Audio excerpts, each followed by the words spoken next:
नमस्कार मित्रांनो, सुस्वागतम. नवरात्री उत्सवाच्या सर्व मित्रमैत्रिणींना खूप खूप शुभेच्छा. तर आजच्या घरोघरी मालिकेच्या भागामध्ये सर्व शेतकरी हे हॉस्पिटलला येतात आणि ऋषिकेशच्या नावाने ते ओरडत असतात की ऋषिकेश रणदिवे हाय हाय. जोरजोराने ते ओरडत असतात. तर ऋषिकेश, जानकी आणि सुमित्रा, सारंग सर्वजण बाहेर आलेले असतात. ऐश्वर्या सुद्धा तेथेच असते. तेव्हा मात्र शेतकरी अगदी मोठ्याने ओरडतच असतात. ते कुणाचं काही ऐकून घेत नाही आणि तेवढ्यात सयाजीरावांची गाडी येते. गाडीतून उतरल्यानंतर सयाजीराव जोरात थांबा असे ओरडतात. तेव्हा सर्वजण सयाजी काकांकडे बघत असतात. ऐश्वर्याला मात्र डॅडाला बघून खूपच आनंद होतो. तेव्हा सयाजीराव लगेच त्या शेतकऱ्यांजवळ येतो आणि मुद्दाम त्या माणसाला म्हणत असतो की कोण रे तू, सनी ना, आणि काय करतो, हॉस्पिटल जागा आहे का पैसे मागण्याची. आणि जो सदाशिव असतो त्याला म्हणतो की तुम्हाला सुद्धा काही कळत नाही का, काय करता, प्रसंग कोणता, ही पैसे मागण्याची जागा आहे का. तेव्हा तो सदा म्हणतो की अहो सयाजीराव, हा ऋषिकेश पैसे देतो असे म्हटला होता आणि त्यांनी अजूनपर्यंत पैसे दिलेले नाही. तर सयाजीराव लगेच म्हणतो की येथे नाना अजून शुद्धीवर आला नाही आणि तुम्हाला पैशाचे पडले का, लाज विकून खाल्ली की काय तुम्ही, आणि कसली नुकसान भरपाई लागते तुम्हाला, आणि तुमचा माल सर्व विकला गेला. तेव्हा लगेच सर्वजण सयाजीरावांकडे बघत असतात आणि सयाजीराव ते शेतकऱ्यांना म्हणतात की तुम्ही अगोदर जा आणि बाजार समितीच्या त्या समितीमध्ये तुम्ही जाऊन चौकशी करा की तुमचा माल विकला गेला की नाही. तुम्ही सांगितल्याप्रमाणे सर्व भावातच तुमचा माल विकला जाणार आहे. ते ऐकून तर सारंगला खूपच आनंद होतो आणि ऋषिकेशच्या सुद्धा जीवात जीव येतो. परंतु सयाजीचे मात्र हे सर्व करण्यामागे नाटक असते हे मात्र कुणाच्या लक्षात येत नाही. सयाजीराव म्हणतो की तुम्ही थोडा तरी माझ्यावर विश्वास ठेवा, मी स्वतः हा निरोप घेऊन आलो. तेव्हा शेतकरी लगेच सयाजीरावांसमोर हात जोडतात आणि खरंच तुम्ही आमच्यासाठी खूप काही चांगले केले, तुमचे उपकार आम्ही कधीही विसरू शकत नाही, तुम्हीच आमचे भले केले, म्हणून सर्व शेतकरी सयाजीरावांच्या पाया पडत असतात. तेव्हा सयाजीराव म्हणतो की अरे बास बास, आणि सर्व शेतकरी लगेच खुशून निघून जातात. तेव्हा सयाजी काका हे डॉक्टरांना म्हणतात की आम्हाला माफ करा की आमच्या सर्व लोकांमुळे तुम्हाला खूप त्रास झाला. डॉक्टर साहेब म्हणतात की हो ठीक आहे. तेव्हा डॉक्टर आतमध्ये गेल्यानंतर लगेच ऋषिकेश सयाजी काकांना विचारतो की खरंच सयाजी काका, वाढलेल्या किमतीमध्ये बायर्स मिळाले का. तेव्हा सयाजी काका म्हणतात की ऋषिकेशराव, एक नियम मात्र लक्षात ठेवा, जे अशक्य असेल ते स्वप्न बघायचे, मग सर्व गोष्टी ह्या अगदी मनासारख्या घडत असतात. पण तुम्ही तर आम्हाला हलक्यातच धरत होते. मी तुम्हाला केव्हाचे सांगत होतो माझ्याकडे बायर्स आहेत म्हणून, पण तुम्ही तर ऐकायला तयार नव्हता. तुम्हाला तर आमच्या लोकांना माल विकायचाच नव्हता, तुम्हाला तर तुमचेच बायर्स हवे होते. अहो ऋषिकेशराव, बायर्स कुणी आणले हे महत्वाचे नाही, आपल्या शेतकऱ्यांना मुबलक पैसा मिळणार आहे हे महत्वाचे नाही का. सारंग तर लगेच खुश झालेला असतो, कारण तो सयाजीरावांच्या ह्या प्लॅन मध्ये लगेच अडकला जातो. तेव्हा ऐश्वर्या लगेच सर्वांसमोर नाटक करत डॅडाजवळ येते आणि डॅडा, खरंच थँक्यू सो मच, आज तुमच्यामुळे रणदिव्यांचे हे घरावरील मोठे संकट टळले. जानकीला मात्र या दोघांची जी शक्कल असते त्याबद्दल माहिती असते. तिचा मात्र या दोघांवर अजिबात विश्वास नसतो. ती रागानेच त्या दोघांकडे बघत असते. तेव्हा ऐश्वर्या म्हणते की आता लगेच देवासमोर तर साखर ठेवायलाच हवी. सारंग म्हणतो की हो ना. तेव्हा सयाजी काका म्हणतात की हो हो साखर ठेव, पण नाना अगोदर शुद्धीवर येऊन दे. तेव्हा सयाजी काका सुमित्राला विचारतात की वहिनी साहेब, अहो नानांची तब्येत आता कशी आहे. तेव्हा सुमित्रा म्हणते की नाही, अहो ते अजून शुद्धीवर नाही आलेत. तेव्हा सयाजी म्हणतो की तुम्ही काही काळजी करू नका, नाना अगदी व्यवस्थित शुद्धीवर येईल म्हणजे येईलच. मी आता येथे आलेलो आहोत, त्यामुळे तुम्ही फक्त आता त्यांची काळजी घ्या, बाकी सर्व कामाचे मी बघतो. आणि ऋषिकेशला म्हणतो की चला आता आपण बाजार समितीमध्ये जाऊया, तेथे काही बायर्स आपली वाट बघतात. आणि सारंगला म्हणतो की आमच्या आयुष्याचे सारंग, तुम्ही सुद्धा चला. तर सारंग तर लगेच खुश हो हो. आणि सयाजीराव हे सुमित्राला म्हणतात की वहिनी येतो, काळजी घ्या तुम्ही स्वतःची आणि नाण्याची सुद्धा. तेव्हा मात्र जानकीला मात्र खूप टेन्शन आलेले असते. तर सयाजीराव, ऋषिकेश, सारंग हे बाजार समितीच्या ऑफिसमध्ये जातात. त्यानंतर ऐश्वर्या लगेच सुमित्राला घेऊन आतमध्ये येते आणि जानकी सुद्धा येते. आतमध्ये आल्यानंतर सुमित्रा ही खुश होऊन ऐश्वर्याला म्हणते की ऐश्वर्या, बरं झालं की तुझे बाबा ऐन वेळेस आले आणि त्यांनी इतकी मोठी आपली मदत केली, त्यांच्यामुळे आपला हा प्रॉब्लेमच सुटला, नाहीतर सर्व काही एकदम गळ्याशी आले होते. ऐश्वर्या म्हणते की आई, आहो आता मी आहे ना, आपल्या घरातील पूर्ण सर्व प्रॉब्लेम सॉल्व्ह होईल. आणि बरंच जरा मी आलेच असे बोलून ऐश्वर्या ही थोडीशी बाजूला जाते. तेव्हा मात्र जानकी तेथेच असते. जानकी ऐश्वर्याचे ते बोलणे ऐकून आणि ती गेलेली बघून विचार करते की ही कुठे गेली असेल. नानांच्या रूमकडे तर ही गेली नसेल ना. पण नाही ऐश्वर्या, तुझा आता यापुढे कोणताही डाव मी संपन्न नाही होऊन देणार. नानांच्या जीवाशी तू नाही खेळू शकत. आणि तेवढ्यात शर्वरी ही पाणी घेऊन येते आणि सुमित्राला पिण्यासाठी देते। तेव्हा जानकी लगेच धावत धावत ऐश्वर्याच्या पाठीमागे तिला शोधत येते। तर सुमित्रा ही शर्वरीला म्हणते की अगं शरयू बघितलेस का, ऐश्वर्यामुळं आपलं संकट टळलं। तर शर्वरी म्हणते की अगं पण संकटात तिने ढकलले होते, संकटाचं मरून दे पण नानांना कोणी ढकलले ते अगोदर शोध। तेव्हा सुमित्रा म्हणते की अगं ऐश्वर्या सांगत होती।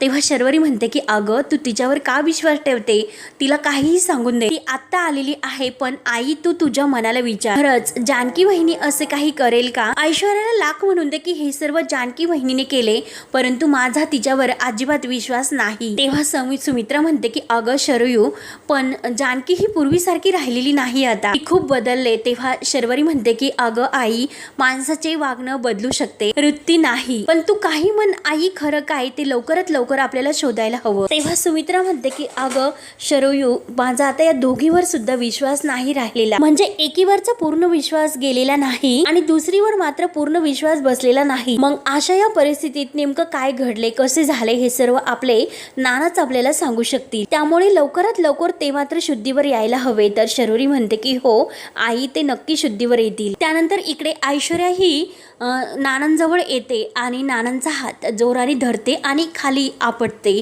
आणि जोरजोराने हसत असते। नानांची ती अवस्था बघून तिला तर खूप आनंद होत असतो आणि जी जानकीने देवी आईचा अंगारा आणलेला असतो तर ती पुढी नानांसमोर धरते। नाना मात्र हे शुद्धीवर नसतात आणि नानांना म्हणत असते की काय नाना अहो दिसते का मी तुमच्यासाठी काय आणले, ते अंगारा आणला मी तुमच्यासाठी, तुमच्या लाडकीने जानकीने सांगितले तुमच्या कपाळावर लावल्यानंतर तुम्हाला शुद्ध येईल, आणि मोठमोठ्याने हसते नानांच्या बेडवरून बसते। काय अंगारा वगैरे सर्व काही फेक असते, कितीही अंगारे धुपारे करा पण रणदिव्यांच्या घरांची सत्ता तर माझ्याच हातात आहे, कारण तुमच्या लाडक्या जानकीला मी लात मारून घराच्या बाहेरच काढणार, कळले का तुम्हाला। आणि नाही पण उगाच कशाला मी माझे पाय दुखावून घेऊ, तुमची बायको म्हणजे माझी सासूबाई त्याच तिला लात मारून घराच्या बाहेर काढतील। मग तुम्हाला माहिती आहे का मी काय करणार आहे, आनंदाने डान्स करणार आहे, म्हणून गोल गोल गिरक्या घेत ला ला ला करत असते आणि मस्त एन्जॉय करत असते। तेवढ्यात जानकी तिथे धावतच येते। जानकीला मात्र ऐश्वर्याकडे बघून खूप राग येतो। तेव्हा जानकी नाना व्यवस्थित आहे की नाही हे पाहते आणि ऐश्वर्याला म्हणते मला माहिती होते की तू नानांना नक्की अंगारा नाही लावणार, आणि ऐश्वर्याच्या हातातील तो अंगारा रागने घेते आणि तो अंगारातली पुडी ही उघडून तिला नमस्कार करते आणि देवी आईचा हात जोडून देवी आईची धावा करत तो अंगारा शेवटी नानांच्या कपाळाला लावते आणि खरंच देवी आईचा खूप मोठा चमत्कार होणार असतो। परंतु ऐश्वर्याला मात्र हे सर्व बघून खूप हसू येत असते। जानकी तिच्याकडे रागानेच बघत असते। तेव्हा जानकी ऐश्वर्याला म्हणते की अगं हसायला काय होते, चिमूटभर अंगाऱ्यात सुद्धा किती शक्ती असते हे तुला नाही कळणार। तेव्हा ऐश्वर्या म्हणते की हो का, पण माझ्यासाठी फक्त ही एक राख आहे, तुझ्या स्वप्नांची आणि तुझ्या विश्वासाची राख। तेव्हा जानकी म्हणते की अगं तुझ्यासाठी ती राख असेल पण माझ्यासाठी माझे स्वप्न, माझा विश्वास, माझी श्रद्धा हे कापरासारखं जळून जाणार नाही, जिंकणार आहे। आणि तू बघतच राह की नाना लवकरच शुद्धीवर सुद्धा येते आणि तुझा कपटीपणा, तुझा हा खोटारडेपणा, तू त्यांच्यासोबत जे काही वागले ते सर्व त्यांच्या तोंडाने सर्वांना सांगते। ऐश्वर्या मात्र जानकीला कोणत्याही कारणावरून घाबरत नसते आणि ती डेअरिंग मध्ये जानकीला म्हणते की बरं त्यासाठी तर नाना शुद्धीवर यायला हवे आणि यांच्याकडे बघून तर मला असे वाटत नाही की ते शुद्धीवर येतील म्हणून, आणि हे असं कपाळाला राख लावून वगैरे काही शक्यच नाही, ते शुद्धीवर तर घेऊ शकत नाही अशी ऐश्वर्याला पूर्णपणे खात्री असते। जानकी मात्र मोठ्या विश्वासाने म्हणते की हे सर्व शक्य आहे कारण माझ्या श्रद्धेवर पूर्ण विश्वास आहे, नाना लवकरात लवकर बरे होतील। म्हणून जानकी ही देवी आईला पुन्हा मनोभावाने नमस्कार करते आणि हात जोडून ती मनातल्या मनात प्रार्थना करते। ऐश्वर्याला मात्र हसू येत असते की तिला असे वाटत असते की नाना शुद्धीवर नाही येऊ शकत, परंतु देवी आईचा सुद्धा एक खूप मोठा चमत्कार घडतो आणि जेव्हा ज्या क्षणाला अंगारा लावला जातो तर जानकी आणि ऐश्वर्या दोघी तेथेच असतात तर लगेच नानांच्या हातापायांची हालचाल सुरू होते। तेव्हा मात्र जानकी ही मस्त आनंदाच्या धक्क्याने नानाकडे बघत असते, परंतु ऐश्वर्याला मात्र जबर होळचा धक्का बसलेला असतो कारण अंगारा लावल्यानंतर लगेच नाना शुद्धीवर आलेच कसे, म्हणून ऐश्वर्याची तर बोलती बंदच होते। जानकी खुशून म्हणते की नाना, तर ऐश्वर्या ही पायांकडे पाहते तर पायांची सुद्धा हालचाल सुरू होत असते। जानकीला खूप आनंद होतो, आनंद अश्रू तिच्या डोळ्यातून गळत असतात। नाना हातांची हालचाल करून पायांची हालचाल सुद्धा करतात आणि हळूहळू डोळे सुद्धा उघडायचा प्रयत्न करतात। ऐश्वर्या मात्र पूर्णपणे घाबरून जाते, तिला पूर्णपणे घाम फुटतो तेव्हा नाना थोडीशी बडबड करत असतात आणि त्यांना काही व्यवस्थित बोलता येत नाही. तेव्हा लगेच जानकी त्यांच्या जवळ येते आणि नानांना म्हणते की अहो नाना, मी जानकी. ऐश्वर्या मात्र बघतच असते, कारण नेमकं काय करावं आणि काय करू नये अशी तिची अवस्था होती. ती तर पूर्णपणे तोंडालाच हात लावते. तर इकडे जानकी ही नानांना खुश होऊन विचारते की नाना, अहो तुम्हाला शुद्ध येते. तेव्हा जानकी खुश होऊन ऐश्वर्याला म्हणते की ऐश्वर्या, आता तुझा खेळ मात्र संपला. बघतेस ना की नाना लवकरच शुद्धीवर येतात.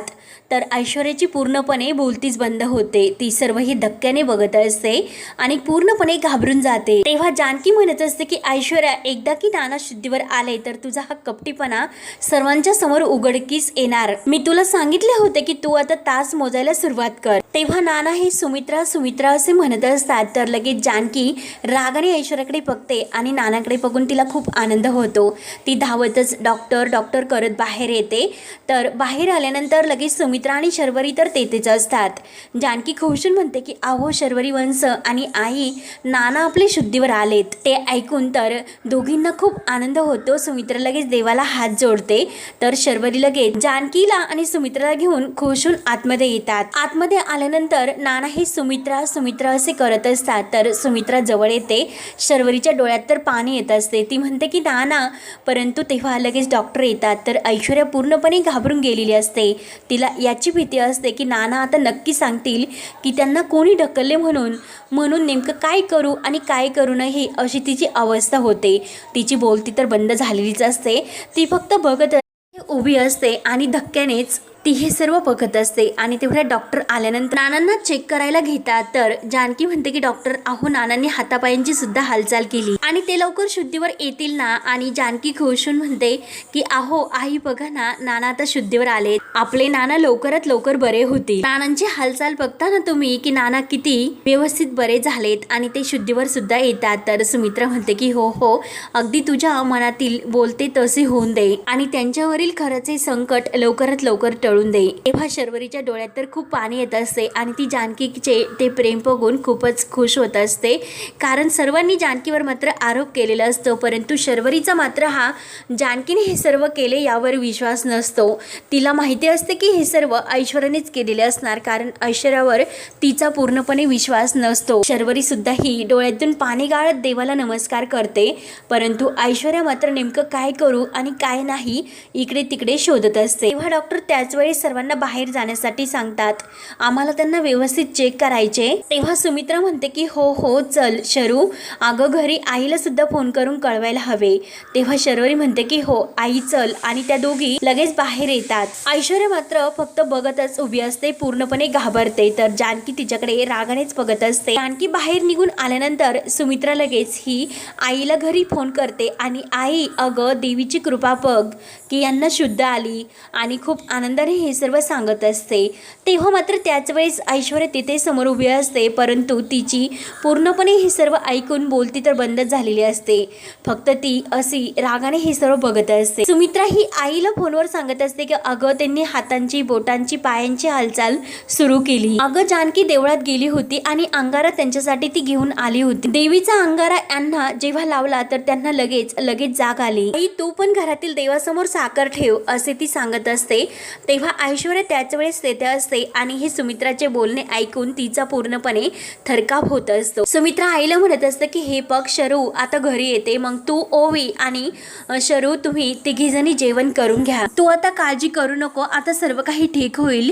तर लगेच तेवढ्यात जानकी ही आईसाठी कॉफी घेऊन येते आणि आईंना म्हणते की आई आता तुम्ही कॉफी पिऊन घ्या. तेव्हा सुमित्रा सुद्धा ही खूप खुश असते. तेव्हा सुमित्रा म्हणते की अगं जानकी मी तर घेईलच, परंतु अगोदर तू घे. तेव्हा जानकी म्हणते की नाही आई, मी नानांसाठी निर्जली उपवास केला. अहो आई, मी उपवासाला सुरुवात नाही केली तरच लगेच नानांना शुद्ध सुद्धा आली.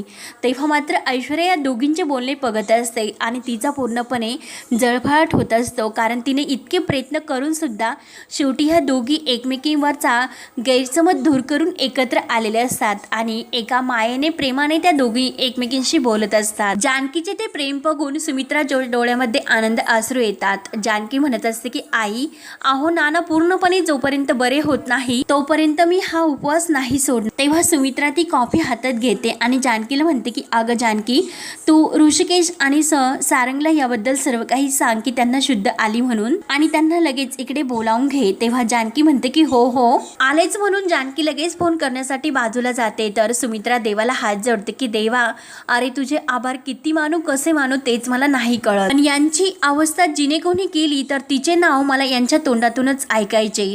तेव्हा मात्र ऐश्वर्या पूर्णपणे घाबरून जाते, तिची पूर्णपणे घाबरगुंडी उडते. तेव्हा लगेच जानकी फोन करून ऋषिकेशला सांगत असते की नानांना शुद्ध आली. तर ते ऐकून ऋषिकेशला खूप आनंद होतो.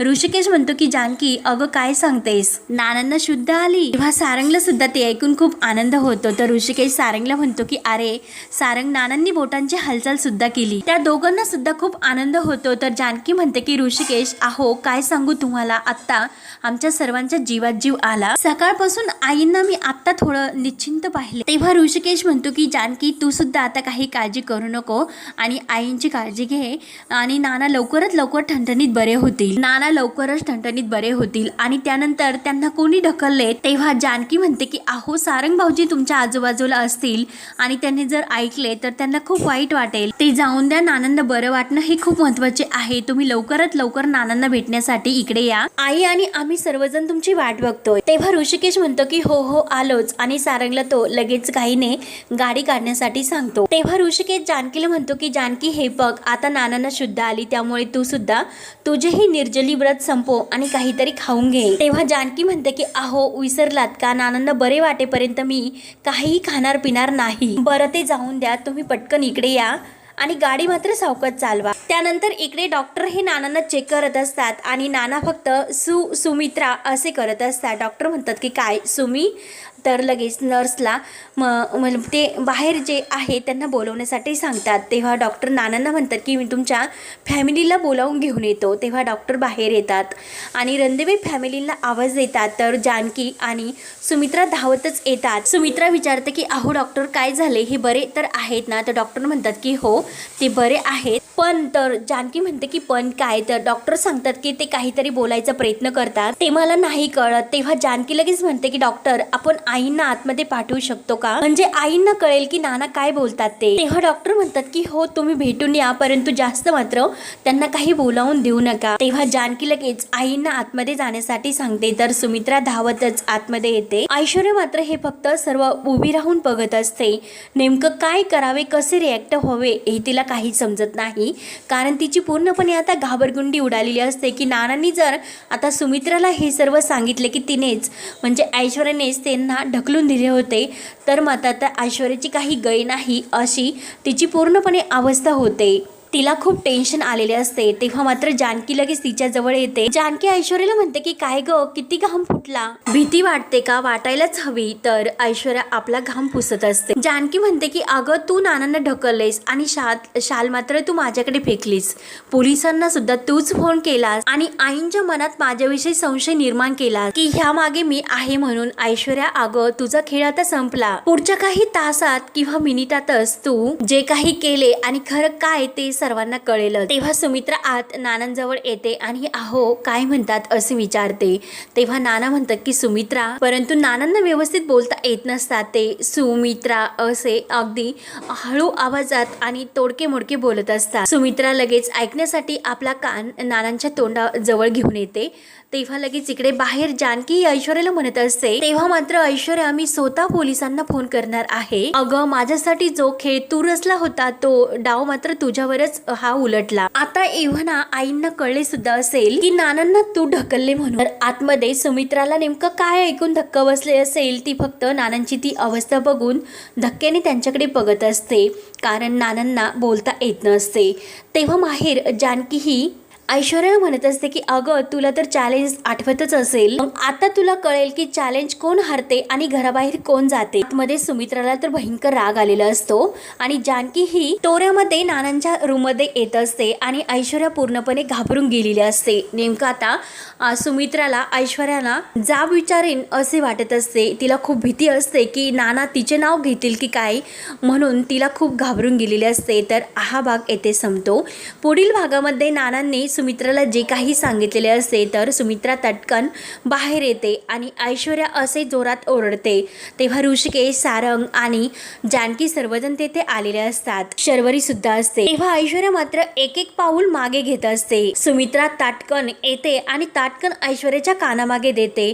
तेव्हा पूर्णपणे हॉस्पिटल हा दणदणून निघतो आणि तेव्हा सुमित्रा सर्वांसमोर ऐश्वर्याला विचारते की काय ग, तू तर माझी शपथ घेतली होती की यांना जानकीने जिन्यावरून ढकलले, परंतु आता मात्र यांनी स्वतःच्या तोंडाने मला सांगितले की त्यांना जिन्यावरून तू ढकलले होतेस म्हणून। तेव्हा मात्र आता सारंगला तर खूप मोठा धक्का बसलेला असतो आणि जे काही सत्य आहे ते शेवटी नानांनी आपल्या तोंडावरून सांगितलेले असते। तेव्हा ऐश्वर्याचा पूर्णपणे खेळ संपलेला असतो। तेव्हा आता घराच्या बाहेर सुमित्रा ऐश्वर्याला हाताला धरून कशी घराबाहेर काढते आणि आता ऐश्वर्या पुन्हा तिचा खेळ कसा खेळते आणि जानकी तिचा डाव उलटून परत तिच्यावरच कसा उलटते ते बघण्यासाठी आपल्या चॅनलला नक्की सबस्क्राईब करत राहा।